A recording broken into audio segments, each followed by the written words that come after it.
What was your first introduction to Julia Child? I'd seen the cooking shows when I was a kid, and I was familiar with her. And then over time, just from Dan Aykroyd, I guess, she That became. was my first. Yeah, that's most young people. That's their first introduction to her. But she really did transform cooking in our country.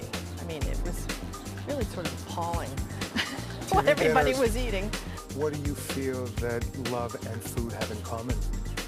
There's something about the kitchen. We know that. When you build a house, you have a nice living room, and no one ever goes in it because they're all crowded around the counter. In the kitchen, there's something about preparing food for other people that makes people happy, makes them feel happy to be where that's happening. I think it's primal. It goes way, way, way back into our vestigial past, you know. And so I think feeding each other is a gesture of love. Tell me about the moment you're at Shakespeare in the Park. Yeah. You run into Nora. Well, I don't remember that. I mean, she remembers it. I don't remember it at all. Because she was thinking about it because she was preparing this thing and writing it. And she was deep into the research of Julia and everything. And Julie Powell's book. But I guess she saw me at the park and said, and I said, what are you doing? And she said, I'm doing a movie about Julie Powell, Julia Child. And I said, ooh, anything for me in it? So shamelessly trolling for work, and it worked. That's such a big difference. You're 5'6", Julia was 6'2". Was it hard to adapt to that height? Well, I felt that her height was an important part of how people reacted to her. Not once she became famous, because I think that was sort of an enhancement of the sizable person that she was, personality that she was. But I think it probably formed her as a young girl to shoot up to that height. It formed a lot of things to be that height in the 40s, where everybody was dainty and small, and in a class of women whose aspiration was to marry well, and that was a career choice. Her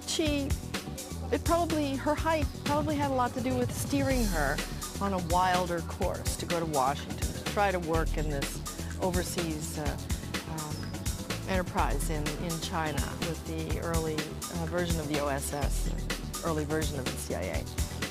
What happened when you're reading the script and you're thinking, oh, my gay best friend from Devil Wears Prada, Stanley Tucci should play my husband Paul?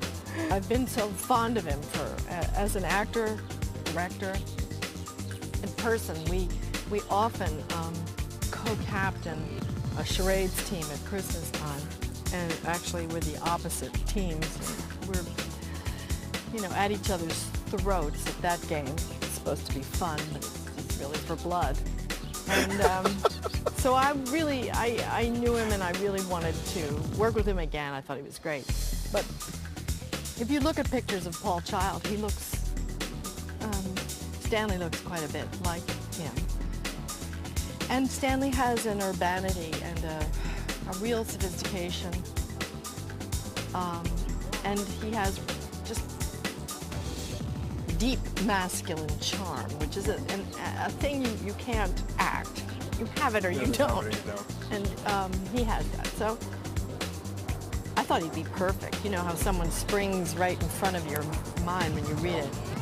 What do you feel that love and food have in common? They're both necessities. Necessities of life. Yeah.